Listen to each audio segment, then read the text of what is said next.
রাজধানীর প্রাণকেন্দ্রে অনুষ্ঠিত জামায়াতে ইসলামীর মহাসমাবেশে লক্ষাধিক মানুষের ঢল নামে। এই জনস্রোত ছিল না শুধু দলভক্তির বহিঃপ্রকাশ, বরং ছিল একটি আদর্শের প্রতি, একটি চিন্তার প্রতি, একটি বিশ্বাসের প্রতি মানুষের গভীর ভালোবাসা ও আস্থা। এ দৃশ্য আমাদের একটাই প্রশ্নের সামনে দাঁড় করায়। যদি জামায়াতে ইসলামী বাংলাদেশে ক্ষমতায় আসে, তাহলে ভবিষ্যতের বাংলাদেশ কেমন হবে? এই প্রশ্ন আজ আর কল্পনা নয়, বরং সময়ের দাবি।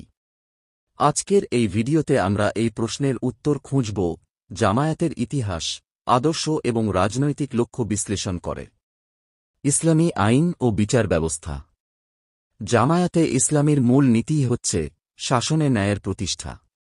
তাদের লক্ষ্য শরিয়াহ ভিত্তিক একটি ন্যায়বিচারমূলক রাষ্ট্রব্যবস্থা গঠন করা, যেখানে বিচার পদ্ধতি হবে পক্ষপাতহীন, দ্রুত এবং নৈতিকতায় ভরা। শিক্ষা ও সংস্কৃতি। জামায়াতে ইসলামী বিশ্বাস করে, শিক্ষা শুধু চাকরি পাওয়ার উপায় নয়, এটি মানুষ গড়ার প্রধান মাধ্যম। তাদের শাসনে জাতীয় পাঠ্যক্রমে ইসলামী ইতিহাস, নবী রাসূলদের আদর্শ এবং নৈতিক শিক্ষাকে প্রাধান্য দেওয়া হবে। এছাড়া নারী শিক্ষার ক্ষেত্রেও পর্দানীতির ভিত্তিতে আলাদা পরিবেশ তৈরি হবে, যেখানে তারা নিরাপদ ও সম্মানজনক শিক্ষা ব্যবস্থা পাবে। সংস্কৃতি ও বিনোদনের ক্ষেত্রে অশ্লীলতা, অনৈতিকতা রোধ করে একটি ইসলামী মূল্যবোধসম্মত সংস্কৃতি গড়ে তোলার উদ্যোগ দেখা যাবে। অর্থনীতি। জামায়াতে ইসলামী একটি সুদমুক্ত, হালাল ভিত্তিক অর্থনৈতিক ব্যবস্থা গড়ে তুলতে চায়। তারা বিশ্বাস করে, সুদ, দুর্নীতি, ঘুষ এসবই দারিদ্র্য ও বৈষম্যের মূল কারণ। পররাষ্ট্রনীতি। জামায়াতের পররাষ্ট্রনীতিতে থাকবে স্বাধীনতা ও আত্মমর্যাদার ছাপ।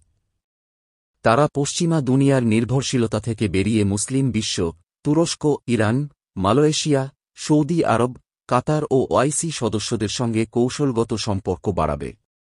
ইসরায়েলের প্রতি অবস্থান হবে সুস্পষ্ট ও কঠোর। নারীদের ইসলামী বিধানের আলোকে কাজ করার অধিকার দেওয়া হবে, তাদের সম্মান ও নিরাপত্তা রক্ষা করা হবে। নারী ও সংখ্যালঘু নীতি। পর্দা বাধ্যতামূলক না হলেও উৎসাহিত করা হতে পারে।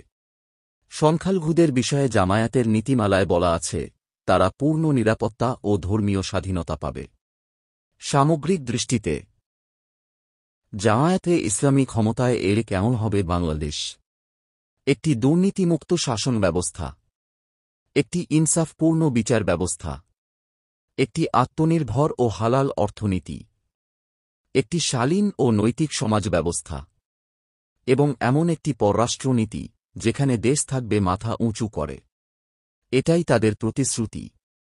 তাহলে প্রশ্ন হল, আপনি কি চান? শুধুই বড় বড় উন্নয়ন প্রকল্প, নাকি উন্নয়নের পাশাপাশি ন্যায়বিচার, স্বচ্ছতা এবং নৈতিকতা?